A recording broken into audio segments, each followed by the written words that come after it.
అందరికీ నమస్తే. కాంగ్రెస్లో ఒక వర్గం గుండె గుబేలు అంటుందంట. ఏమైంది అసలు అంటే ఈ ఏఐసీసీ కొత్త ఇన్ఛార్జ్ మీనాక్షి నటరాజన్ గారు వచ్చిన తర్వాత అంతా పరిశాన్ అయిపోతుంది.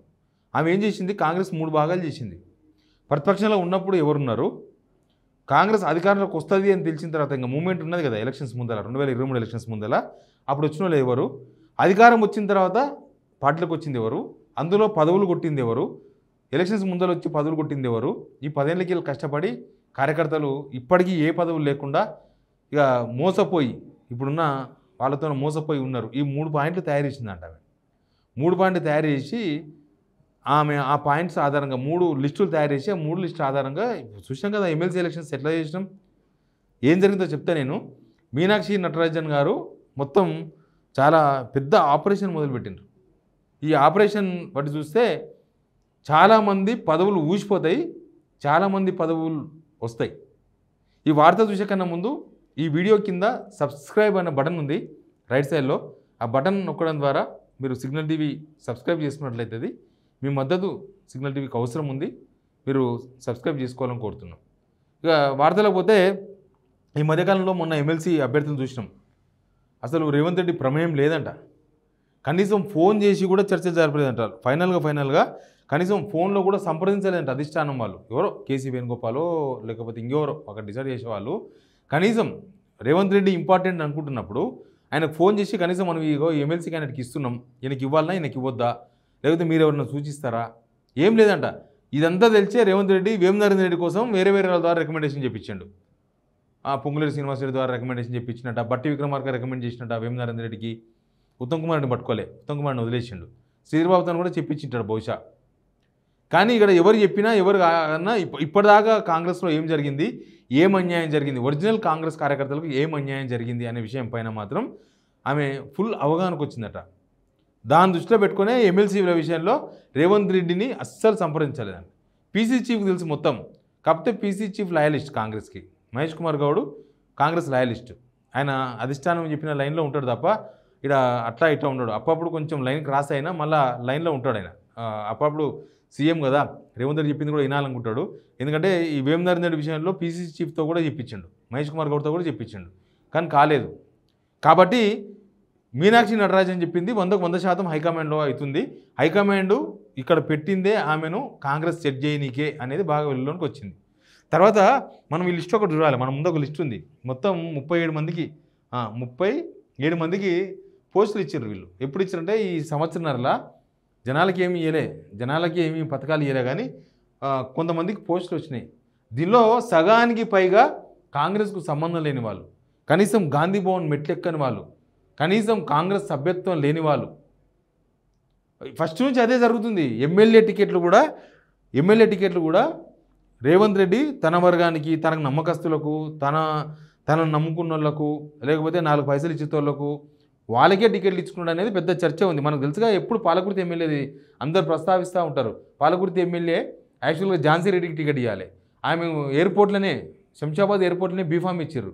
ఇస్తే తీరా చూస్తే ఆమెకు ఎన్ఆర్ఐ కదా, అసలు ఇండియన్ సిటిజన్ కాదు అనేసరికి ఎంబడే ఆమె కోడలకు బదలాయించింది. ఇప్పుడు యశస్విని రెడ్డి ఆమెనే కోడలు, అందుకని 2 ఎమ్మెల్యేలు పాలకుర్తికి. అట్లా ప్రతిదీ మన నార్కల్ టికెట్ ఎట్లొచ్చింది, ఎమ్మెల్యే టికెట్ ఎట్లొచ్చింది, నార్కల్ టికెట్. ఆయన మన కాంగ్రెస్లో ఉన్నాడు, ప్రతిపక్షం ఉన్న రోజులు బీఆర్ఎస్లో ఉన్నాడు, వాళ్ళ నాయన రాజేష్ వాళ్ళ నాన్న. కానీ మరి ఆయనకి టికెట్ వచ్చింది. అట్లా చాలామంది ఉన్నారు.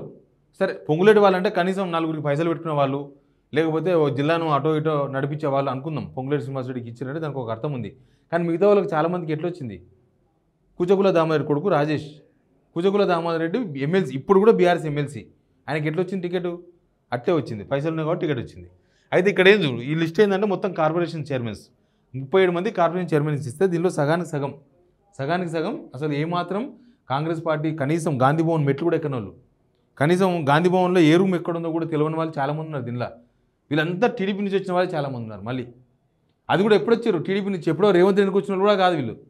మొన్న అధికారం వచ్చిన తర్వాత రేవంత్ అన్న వస్తారు కదా, అధికారం వచ్చిన తర్వాత వాళ్ళకి ఇచ్చారు. ఒక్కొక్క పేరు చూస్తే అంతా పాపం ఒరిజినల్ కాంగ్రెస్ లీడర్లు 10 సంవత్సరాలు జైల్లో పాలైనరు, 10 సంవత్సరాలు రక్తం ధారపోసిండ్రు, 10 సంవత్సరాలు చెమట ధారపోసిండ్రు, పార్టీ కోసం, పార్టీ నిలవడం కోసం. ఎలక్షన్స్ వస్తే ఓడిపోతామని తెలిసినా పోటీ చేసిన వాళ్ళు ఉన్నారు, వాళ్ళ తరఫున ప్రచారం చేసిన వాళ్ళు ఉన్నారు. ఏది ఏమైనా మేము కాంగ్రెసే, మాది కాంగ్రెస్ ఫ్యామిలీ అని చెప్పుకున్నారు. అట్లాంటి వాళ్ళు అందరికీ నోట్లో సున్నం పెట్టేసిండ్రు. అందరికీ సున్నమే. వాళ్ళకి ఏ పదవులు లేవు, అసలు వాళ్ళని పట్టించుకుని దిక్కే లేదు. మంత్రులు వాళ్ళ అనుచరులు అని చెప్పేసి కొంతమందికి పదవులు ఇప్పించుకున్నారు.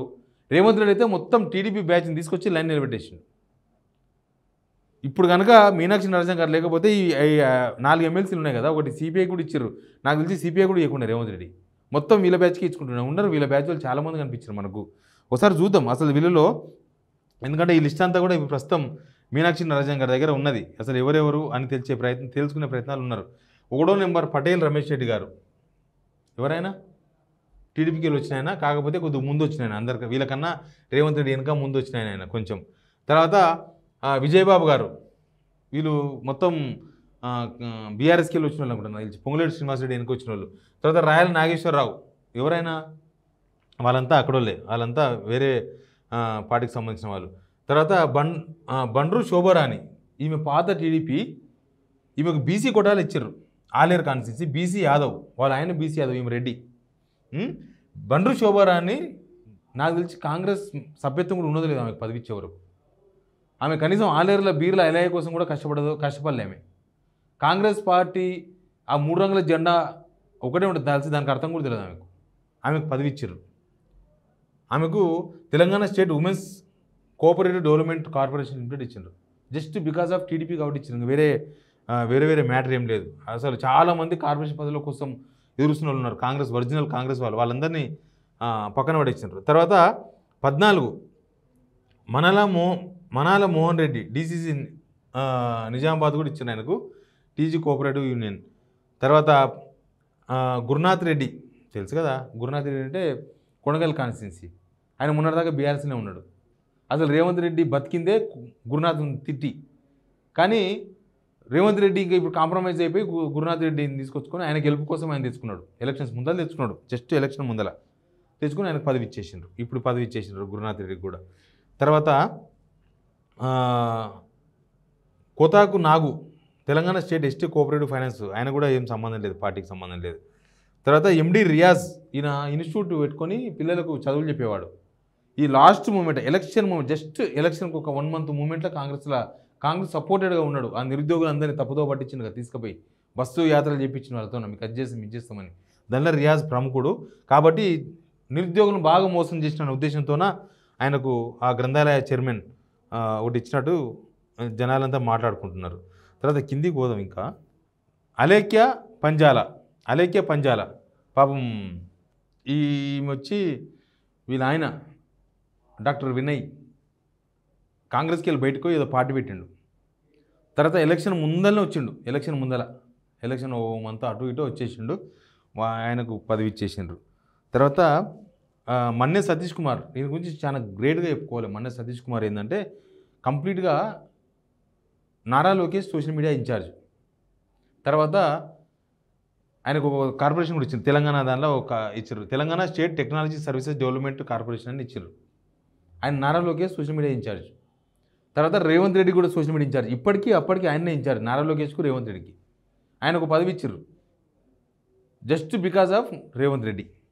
ఇంకా మొన్న ఈ మధ్య గాంధీభవన్లో ఒక పోస్ట్ పెట్టారు కదా, ఫామ్ హౌస్ పాలన కావాలన్నా ప్రజాపాలన కావాలని. దానిలో ఈయన కూడా ఒకరిద్దరు కలిసి పెట్టినారు. దానిలో ఒక ప్రముఖుడు ఈయన కూడా, ఆయన కథ అట్లున్నది. తర్వాత ఎంజే ఫహీం, ఇంకా ఫహీం గురించి కాంగ్రెస్ వాళ్ళకి చెప్తే మామూలుగా కాంగ్రెస్ వాళ్ళు ఉత్తగా కాదు, వాళ్ళ రక్తం మసిలిపోతుంది. ఫహీం ఖురేషి అని రేవంత్ రెడ్డి నీడ. ఇప్పుడు రేవంత్ రెడ్డి వెనకనే ఉంటాడు, ఏం చేయడు, సెటిల్మెంట్లు చేస్తాడు. రేవంత్ రెడ్డి ఏం చేయమంటే అది చేస్తాడు. ఫహీం ఖురేషి కాంగ్రెస్కు 0%, ఆయనకి ఏం సంబంధం లేదు కాంగ్రెస్. కానీ ఆయనకు కూడా పోస్ట్ వచ్చింది, ఆయనకు కూడా ఇచ్చారు పోస్టు, తెలంగాణ ఫుడ్స్ కార్పొరేషన్ ఇచ్చారు. ఇక నిన్న ఎమ్మెల్సీ కూడా ఇప్పిద్దామని ప్రయత్నం చేసింది రేవంత్ రెడ్డి, నాకు తప్పిపోయింది. మీనాక్షి నరసింహ గారు కట్ చేశారు, లేకపోతే ఇచ్చేది నాకు. ఇంకా కొంతమంది ఉన్నారు ప్రముఖులు. జితేందర్ రెడ్డి, ఆయన వల్ల Lok Sabha election గెలిచిందా, MP Mahabubnagar MP గెలిచిందా, Congress గెలవలేదు.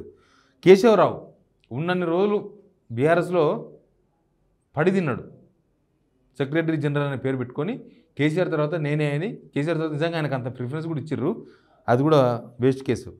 తర్వాత గుత్తా అమిత్ రెడ్డి, గుత్తా సుఖేంద్రుల కొడుకు, అందరూ అడుగుతున్నారు ఆయనకి ఎందుకు ఇచ్చారు మదర్ డైరీ, ఆయన ఏం చేసిండు. ఆయన ఎమ్మెల్యే ఎలక్షన్స్లో కాంగ్రెస్ ఎమ్మెల్యేలను ఓడించే ప్రయత్నం చేసిండు బీఆర్ఎస్లో ఉండి. ఎంపీ ఎలక్షన్స్ బీఆర్ఎస్ టికెట్ ఇస్తే ఓకే అన్నారు, తర్వాత మారిపోయింది. అట్లా మొత్తం ఇట్లాంటి లిస్టు నా దగ్గర కొంతమంది లిస్టు ఉన్నది, కానీ చాలామంది లిస్టు ఉందండి.